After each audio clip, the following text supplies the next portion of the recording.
Assalamualaikum warahmatullahi wabarakatuh. Perkenalkan, nama saya Agnia Gantifani dengan NIM 12421000120. Dalam video ini saya akan menjawab beberapa pertanyaan terkait sejarah peradaban Islam. Baik, mari kita langsung mulai saja ke video pembahasannya.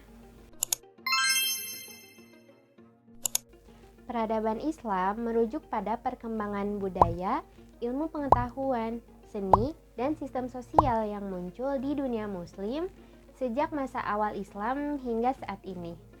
Ini mencakup berbagai aspek kehidupan seperti hukum, politik, ekonomi, dan pendidikan yang dipengaruhi oleh ajaran Islam. Contoh perkembangan peradaban Islam di masa Rasulullah SAW adalah pembangunan Masjid Quba sebagai pusat ibadah dan Piagam Madinah yang mengatur hubungan antara Muslim dan non-Muslim. Kemudian pada masa Khulafaur Rasyidin, perkembangan ini dilanjutkan dengan penyebaran agama Islam keluar Jazirah Arab. Kemudian ada juga pembentukan sistem pemerintahan yang kuat dan penataan administrasi. Hijrah Nabi Muhammad SAW dari Mekah ke Madinah adalah peristiwa penting yang menandai awal perkembangan peradaban Islam. Dalam aspek politik, hijrah memungkinkan Nabi Muhammad SAW mendirikan negara Islam pertama yang memiliki struktur pemerintahan yang jelas dan dasar hukum yang tertulis dalam Piagam Madinah. Dalam aspek sosial, hijrah memperkuat persatuan antara kaum Ansor dan Muhajirin, kemudian membentuk masyarakat yang saling mendukung dan berkolaborasi. Dari segi ekonomi, hijrah membawa stabilitas ekonomi dengan sistem perdagangan yang adil dan kerjasama dalam mengelola sumber daya, sehingga kesejahteraan masyarakat semakin meningkat. Selanjutnya, jika kita membandingkan perkembangan ilmu pengetahuan pada masa dinasti Abbasiyah dan dinasti Umayyah, terdapat beberapa perbedaan mendasar. Pada masa dinasti Umayyah, pengembangan ilmu pengetahuan terutama terkait dengan pemerintahan dan militer, serta terfokus pada penyebaran Islam di wilayah-wilayah baru. Sementara pada masa dinasti Abbasiyah, ilmu pengetahuan berkembang pesat, terutama dengan didirikannya Baitul Hikmah atau Rumah Kebijaksanaan di Baghdad yang menjadi pusat penerjemahan dan penelitian ilmu-ilmu Yunani, Persia, dan India.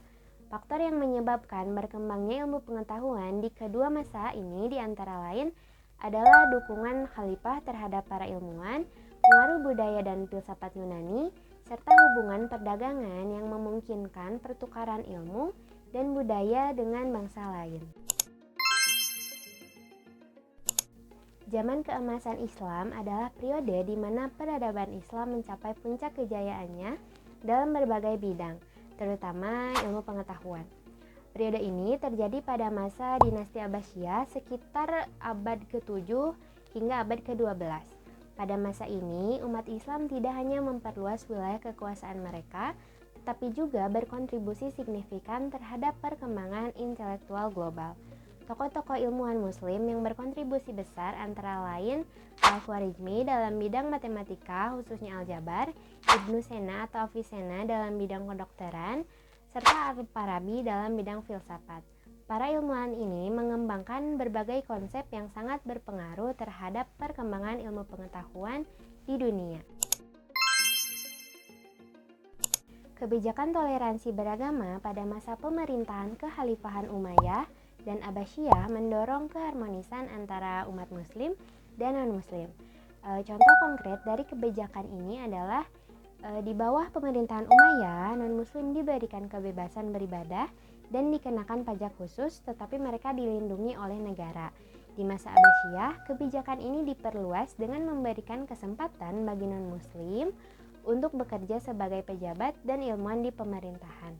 Kebijakan-kebijakan ini tidak hanya memperkuat hubungan sosial, tetapi juga membantu memperkaya ilmu pengetahuan melalui kontribusi dari berbagai kalangan, termasuk dari agama dan budaya yang berbeda. Demikian penjelasan saya mengenai pertanyaan-pertanyaan terkait sejarah peradaban Islam.